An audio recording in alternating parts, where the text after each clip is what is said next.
Hay palabras que no se escriben con tinta, se escriben con sangre, con tierra y con traición. Bienvenido al canal Cuentos del Zapata, compadre. Dinos desde dónde nos estás escuchando, que esta historia merece ser contada a todo México y más allá. Déjanos tu like y agárrate, porque lo que viene te va a erizar hasta los huesos.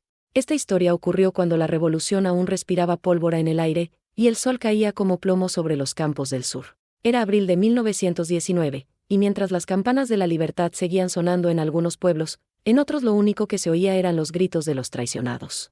Zapata aún vivía, pero no por mucho. Morelos ardía, no por el calor del mediodía, sino por la desconfianza. Emiliano Zapata, el caudillo del sur, andaba con el alma en carne viva. Sus tropas seguían firmes, pero sus ojos ya veían más sombras que luces. Le llegaban rumores, muchos, demasiados. Traiciones, pactos secretos, federales disfrazados de amigos.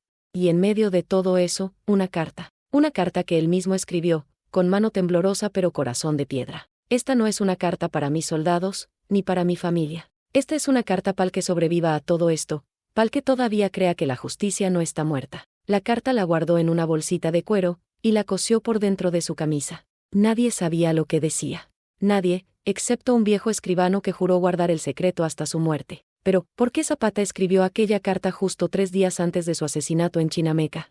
¿Qué verdades escondía? ¿Qué temores o confesiones lo llevaron a derramar palabras que jamás pensó mostrar en vida? Para entender eso, hay que ir al principio de esta tragedia. En el pueblo de Tepalcingo, un lugar olvidado entre cañaverales y polvo, vivía un hombre que parecía no temerle a nada. Se llamaba General Jesús Guajardo, y aunque tenía cara de santo, su alma estaba podrida desde la cuna. Guajardo era de esos que sabían jugar doble. Con los federales decía que era revolucionario, con los zapatistas, juraba lealtad. Y con Dios, bueno, con Dios nunca habló. El general Guajardo llegó a Tepalcingo con una sonrisa falsa y un plan macabro. Iba a fingir que se unía a la causa de Zapata. Iba a ganarse su confianza. Iba a tenderle una trampa. Y para eso, necesitaba una prueba de lealtad. Algo que hiciera a Zapata decir, este hombre es de los nuestros. Y así fue como comenzó la desgracia. A unas leguas de ahí, en un pueblo llamado Huitzilac, vivía don Efraín, un viejo campesino que había servido como guía para las tropas de Zapata. Hombre de palabra, de mirada honesta. Tenía una hija, Luz María, que cantaba como los jilgueros y cocinaba mejor que los ángeles. Guajardo, para mostrar su compromiso con la revolución, ordenó una redada en Huitzilac. Dijo que ahí había traidores. Pero lo que hizo fue mucho peor. Quemaron casas. Azotaron niños. Humillaron mujeres. Y a don Efraín, lo colgaron en la plaza del pueblo con un letrero que decía, así mueren los espías. Zapata, al enterarse, se llenó de rabia. ¿Quién autorizó eso? ¿Quién carajos mató a Efraín, si ese viejo era más leal que muchos coroneles?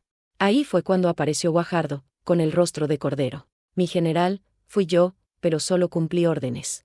Ese viejo era un traidor. Me dolió hacerlo, pero tenía que limpiar el movimiento. Zapata lo miró con desconfianza, pero necesitaba aliados. El norte se estaba endureciendo. Carranza seguía fuerte, y Villa andaba en Chihuahua, peleando sus propias batallas.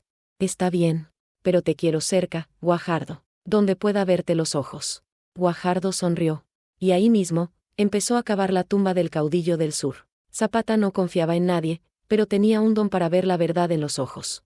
Lo que no sabía era que Guajardo tenía ojos de serpiente entrenada, capaz de llorar si hacía falta. Y mientras el sur se preparaba para una ofensiva contra los federales, en la sombra se cocinaba la traición más sucia de toda la revolución. Fue entonces cuando Zapata decidió escribir la carta. Se encerró en su choza de tablas, tomó pluma, y empezó a hablarle al papel como si fuera un testigo eterno. Si estas palabras se leen algún día, que se sepa la verdad. Yo no temí morir. Lo que temí fue que los hombres buenos fueran silenciados por las balas de los cobardes. Nadie supo qué más escribió. Nadie. Pero esa carta existe.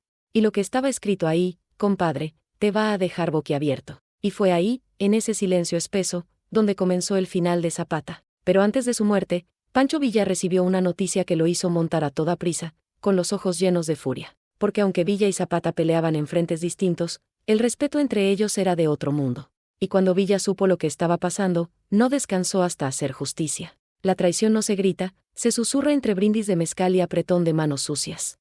El sol apenas despuntaba en las lomas de Tepalcingo, cuando el general Jesús Guajardo escribió la carta que sellaría la muerte de Emiliano Zapata. No era una carta como la de Zapata, escrita con el alma y el dolor de la historia. No.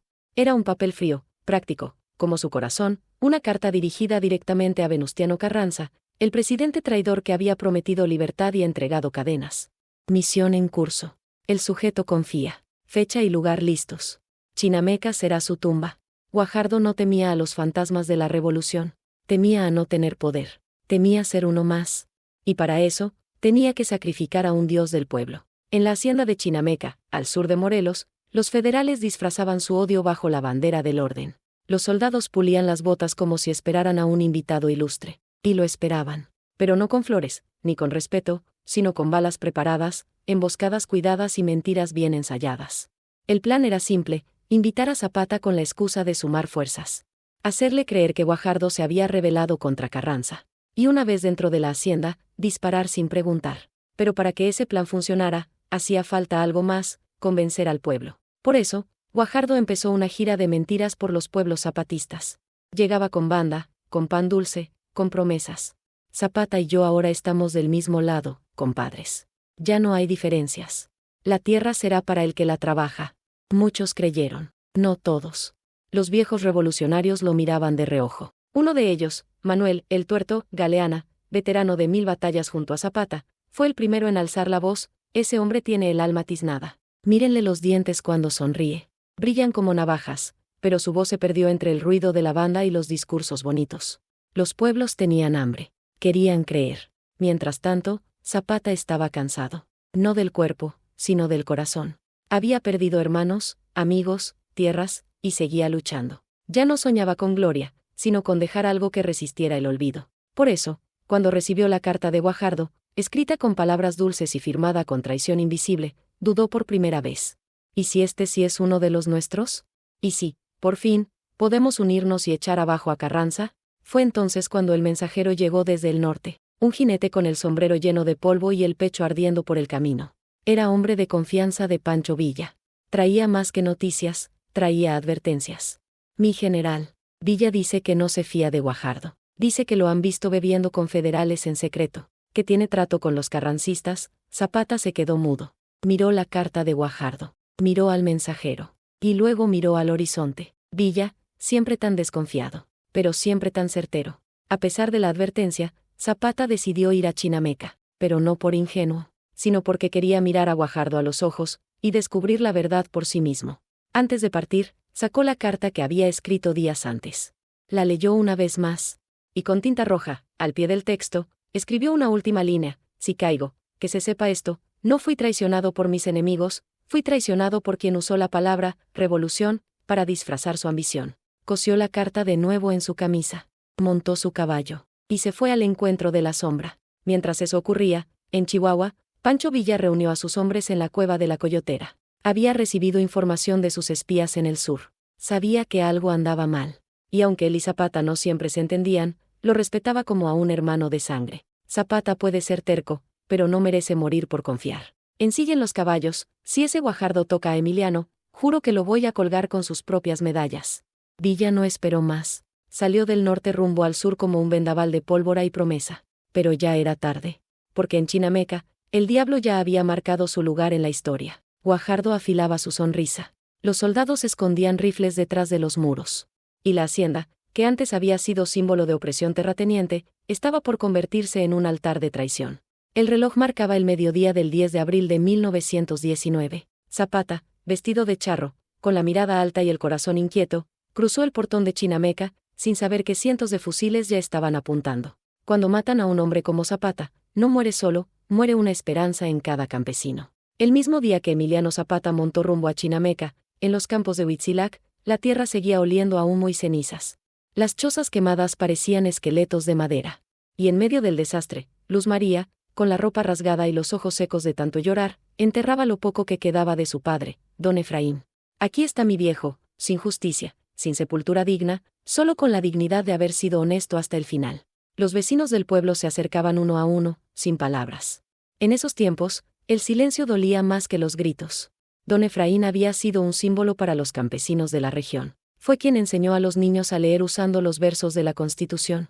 Quien decía que la tierra no se pide, se trabaja. Y ahora, colgado como si fuera un traidor, su muerte era una herida abierta. Pero Luz María no iba a olvidar. juro por su sangre, que este crimen no va a quedar sin castigo. En otros pueblos, los ecos del dolor también se escuchaban. En Tlaltizapán, en Yautepec, en Amacuzac, llegaban las noticias: mataron a don Efraín.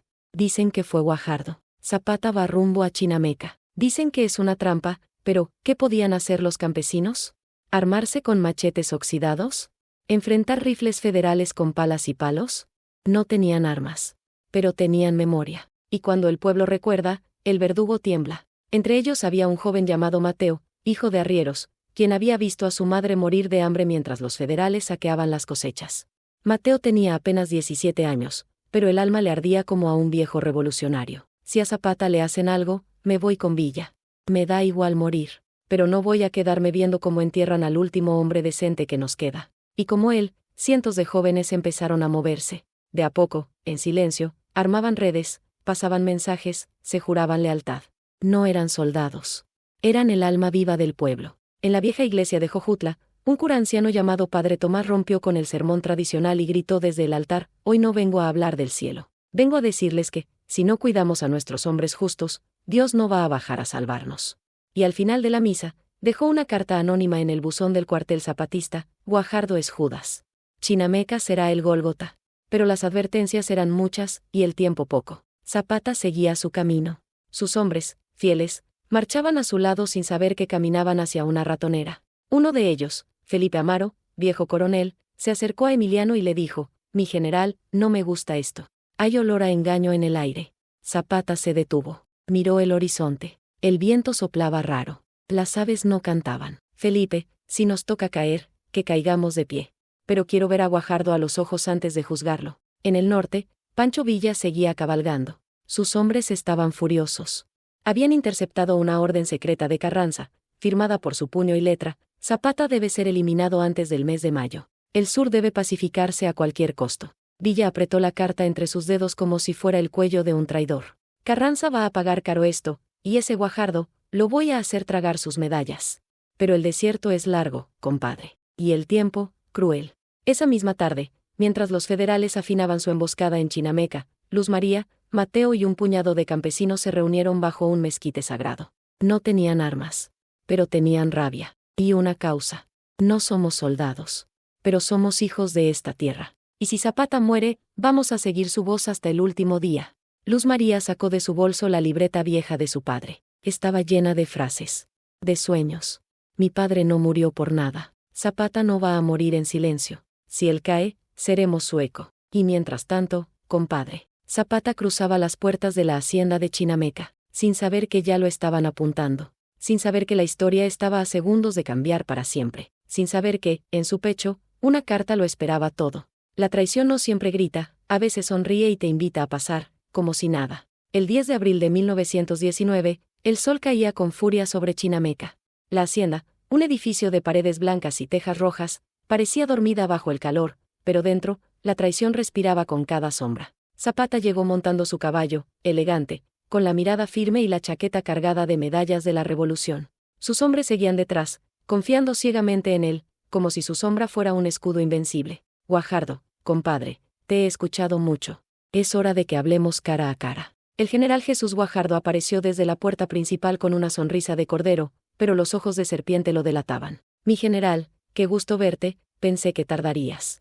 Zapata bajó la vista por un instante hacia sus botas. El polvo del camino se mezclaba con el miedo de lo que sabía que estaba por venir. No vengo a hacer amigos, Guajardo. Vengo a escuchar la verdad. Guajardo se rió, y detrás de él, soldados federales se ocultaban entre las sombras, rifles listos, como lobos en espera. La verdad, Emiliano, es que todo esto es por el bien del país. Tu muerte, digo, tu seguridad, depende de lo que hagas hoy. Zapata lo miró de reojo, y sus palabras no eran de miedo, sino de advertencia: no me hables de bien del país. No me digas lo que debo hacer. Porque tú eres la mentira en la historia. En ese momento, un viento seco pasó por el patio de la hacienda. Las aves se dispersaron en un vuelo caótico. Zapata sintió que algo no estaba bien. No era solo la traición que olía en el aire, era la trampa que lo rodeaba. Sus soldados, aún confiados, no veían lo que él veía. Felipe Amaro, el viejo coronel, le gritó desde un lado: mi general, es una emboscada, retroceda. Pero Zapata no retrocedió. No era cobardía. Era conciencia. Sabía que el pueblo lo miraba, que los hombres buenos necesitaban ver su fuerza y su justicia hasta el final. Si caigo, que se sepa que no huyó un hombre, sino que fue traicionado. Guajardo, viendo que Zapata sospechaba, cambió el tono de su voz. Compadre, no tiene por qué terminar mal. Solo firmemos esto, y todos salimos ganando. Zapata dio un paso adelante, firme. No me ofrezcas paz con tus mentiras. No me des seguridad con tus balas escondidas. Yo no firmo nada contigo. Yo solo firmo la justicia de los pueblos. Los soldados detrás de Guajardo hicieron un leve movimiento. Zapata levantó la mano y dijo, con voz firme y alto: ni un paso más. No toquen a mi gente. Por un instante, todo quedó en silencio. El viento soplaba fuerte, como si la naturaleza misma advirtiera del peligro. Y entonces, Guajardo bajó la cabeza ligeramente y murmuró: «Qué terco eres, Emiliano. Qué terco». Mientras tanto, en los alrededores, Luz María y los campesinos, que habían seguido discretamente el rumor de la emboscada, se escondían entre los árboles y los cañaverales. Ellos no tenían rifles, ni pólvora, pero sí la furia de la injusticia y la determinación de ser testigos de la traición. «Si algo le pasa a Zapata, que Guajardo no se olvide de nosotros», murmuró Luz María, apretando los dientes. Mateo, a su lado, asintió. «Hoy veremos si los hombres buenos pueden resistir a los cobardes.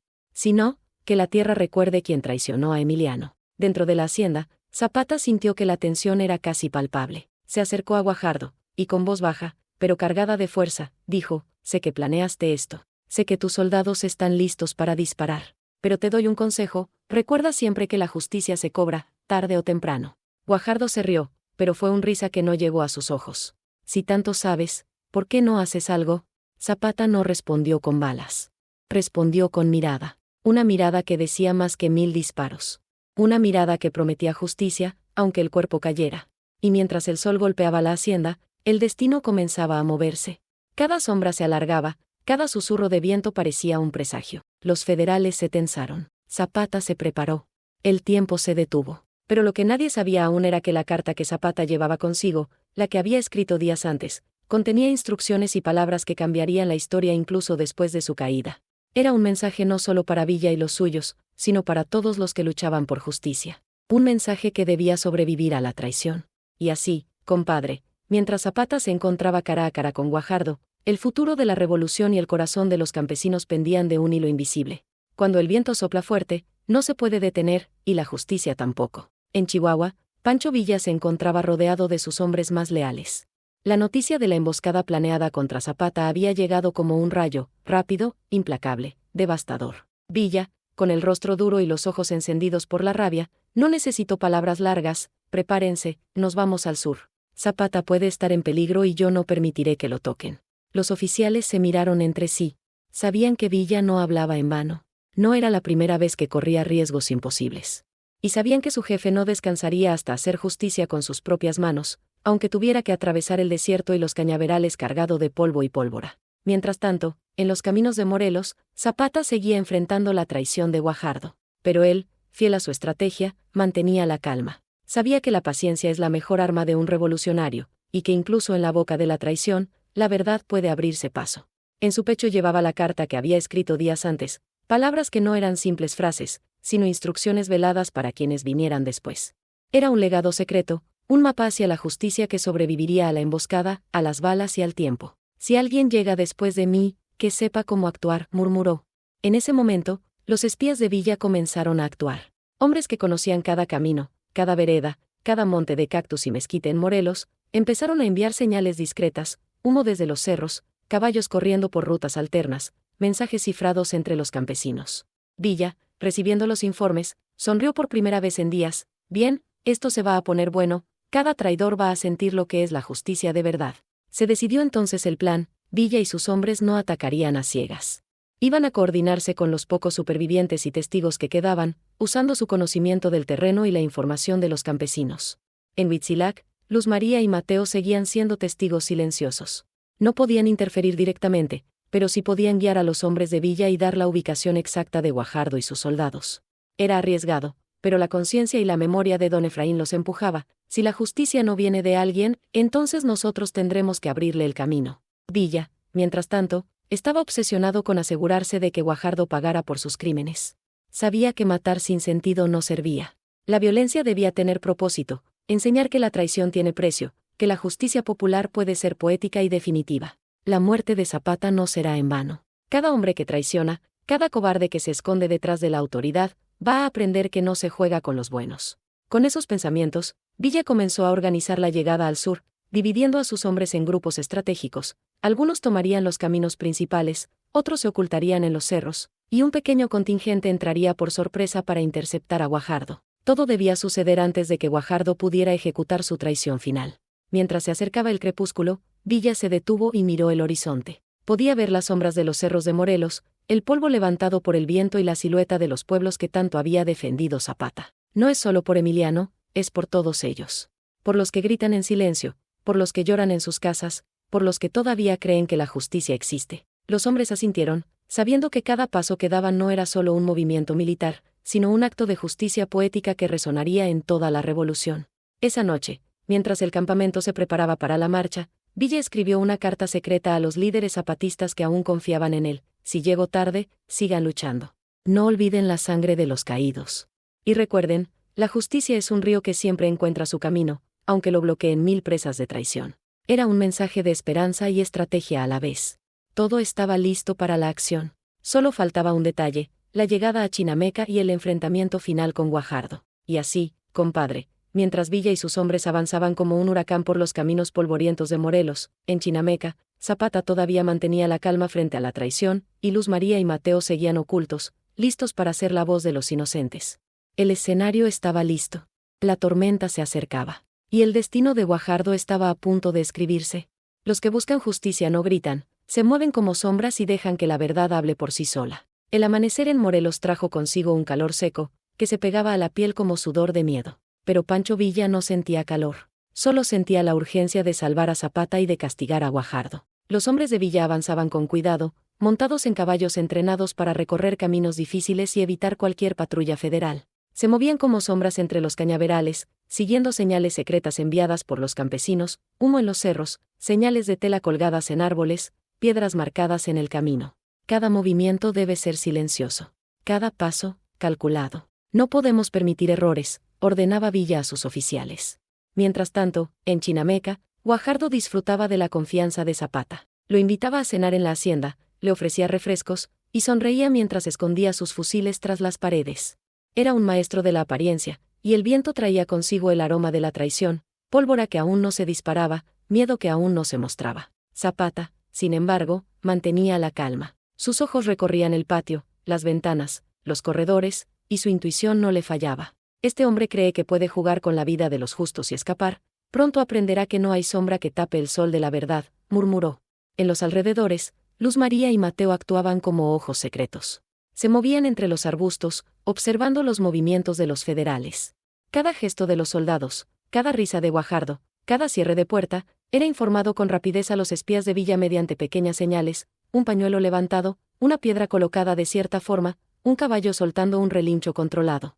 Compadre, no perdamos tiempo. Cada minuto que Zapata sigue allí, los hombres buenos corren peligro, susurró Mateo. Villa, mientras cabalgaba por un cañaveral cercano, evaluaba los mapas antiguos y las rutas secretas que solo él conocía.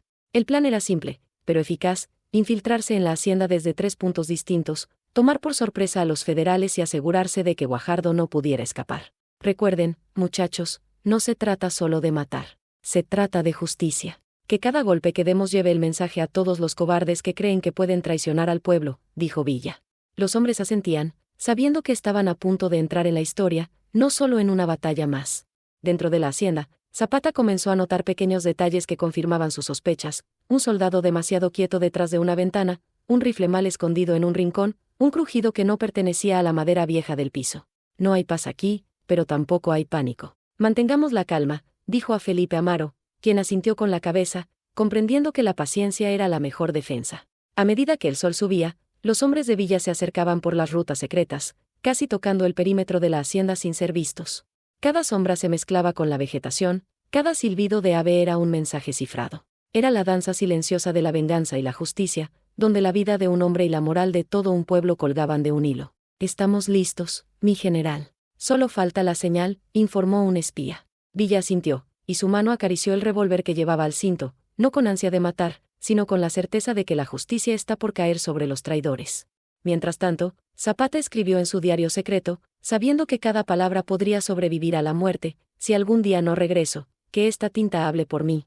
Que los hombres buenos recuerden que no fueron vencidos por la traición, sino que su espíritu sigue vivo en cada lucha justa. Y con eso, compadre, el escenario estaba listo, Villa y sus hombres acechando, Guajardo confiado en la hacienda, y Zapata manteniendo la calma frente al peligro. Cada respiración contaba, cada segundo podía cambiar la historia. La justicia no siempre llega a tiempo, pero cuando llega, retumba como trueno en el corazón del traidor. El 10 de abril de 1919, mediodía.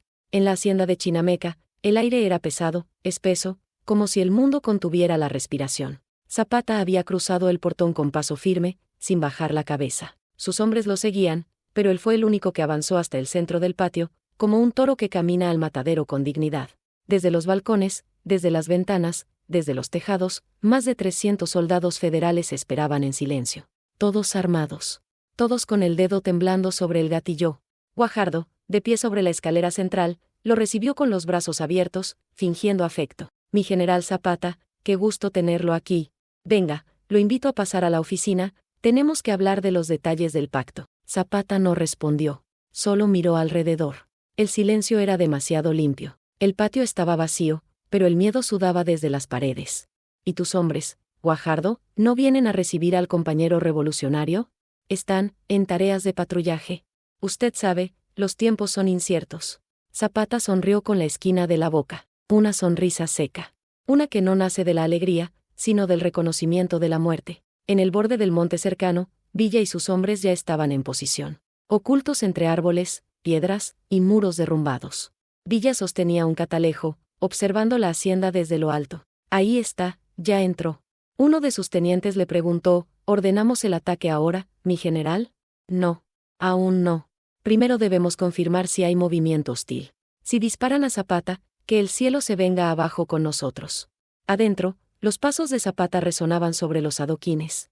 Cada paso era una sentencia. Cada mirada, un adiós. Felipe Amaro, su hombre de confianza, intentó acercarse. Mi general, algo no está bien. No me gusta este silencio, pero Zapata levantó la mano. Tranquilo, Felipe. Que el que traiciona, siempre deja rastro. Y yo ya lo huelo. Y entonces, todo ocurrió en segundos. Guajardo subió un peldaño más. Se volteó hacia los balcones. Y gritó, fuego. El estruendo fue inmediato. Con fuego sobre el patio. Zapata recibió la primera bala en el pecho. Cayó de rodillas. Una segunda bala lo alcanzó en el cuello. Una tercera, en la espalda. Y mientras los soldados seguían disparando como locos, Zapata no gritó. No lloró. No pidió clemencia. Solo alcanzó a levantar la mirada al cielo, y se desangró de pie, como mueren los que se convierten en leyenda. En los cerros, Villa escuchó el eco del disparo. Y supo. Lo mataron, carajo. Lo mataron. No hubo más espera. Villa alzó el brazo. Y gritó con todo el pecho, ataquen. Los hombres del norte descendieron como tormenta. Desde los flancos, desde atrás, desde abajo. Los federales apenas entendían lo que pasaba. Una lluvia de plomo les cayó desde todos los costados. Luz María y Mateo, que esperaban ocultos, salieron disparando también.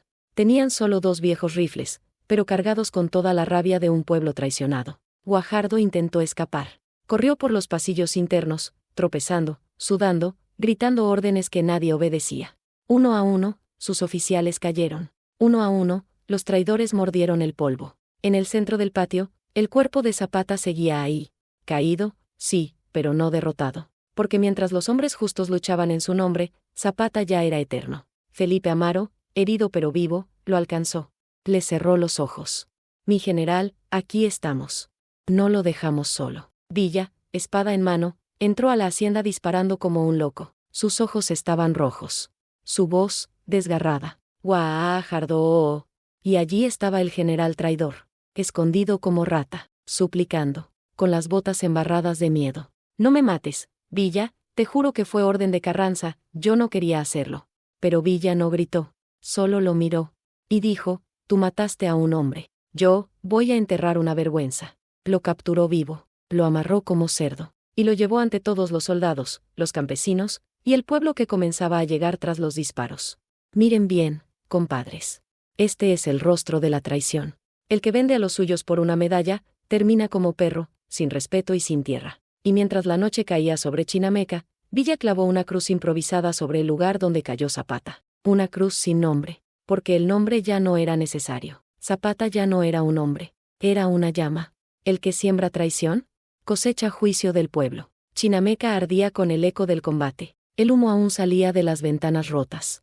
Los cuerpos de los federales estaban esparcidos por el suelo, y los pocos que quedaron vivos se entregaron sin oponer resistencia, sabiendo que la tormenta que los cayó encima no venía de hombres, venía del espíritu de Zapata. En el centro del patio, Francisco Villa, cubierto de polvo, sangre y silencio, arrastraba al traidor Jesús Guajardo amarrado con sogas de cuero, como si fuera una res vieja llevada al rastro. Míralo bien, pueblo de Morelos, este es el hombre que le disparó por la espalda al más valiente entre nosotros. El que vendió la revolución por unas monedas de oro y una cena con Carranza. Luz María, con el rostro endurecido por el dolor, se acercó hasta la primera fila. Ese malnacido colgó a mi padre como si fuera animal. Y mató a Zapata como se mata a un perro. No merece perdón. Villa alzó la mano para silenciar a todos. Aquí no venimos a linchar. No somos como él.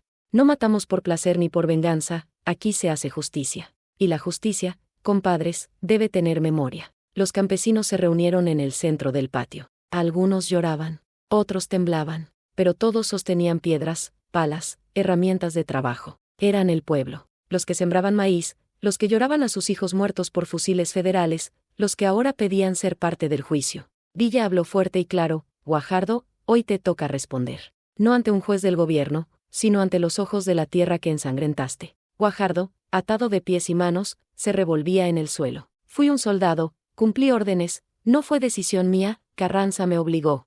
Villa lo miró con desprecio. No llores como niño lo que hiciste como cobarde, sabías lo que hacías, y lo hiciste por ambición. Entonces, con voz firme, Francisco Villa propuso una sentencia jamás vista en los libros.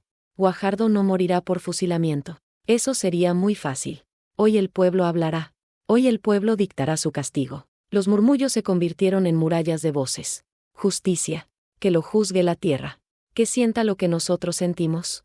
Y Villa asintió. Luz María fue la primera en hablar. Mi padre murió colgado, con los ojos vendados.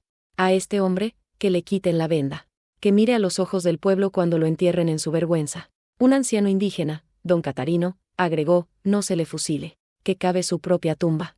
Que sienta en su espalda el peso de cada puño de tierra que pisoteó. Y así se decidió. Guajardo cavó su propia fosa, con las manos, bajo el sol, sudando sangre y miedo, mientras los niños, las mujeres, los campesinos lo miraban en silencio. Cada palada de tierra era una memoria. Cada gota de sudor, una deuda con los muertos. Cuando terminó, cayó de rodillas. Mátame ya, por favor. Villa se acercó. Le habló bajito. Ahora si tienes prisa por morir, pues el pueblo aún no ha terminado contigo. Y entonces llegó el momento final. Villa ordenó que lo enterraran, vivo hasta el cuello. Solo su cabeza quedó afuera. Y sobre su frente, clavaron un cartel hecho con carbón en una tabla. Aquí yace la traición. Que lo vean todos. Que no se olvide nunca. Durante 3 días, el pueblo pasó frente a Guajardo. No para torturarlo, sino para mirarlo. Y eso fue suficiente. Los ojos de las viudas. Los silencios de los huérfanos. La rabia contenida de los que aún creían en la revolución. Eso lo quebró.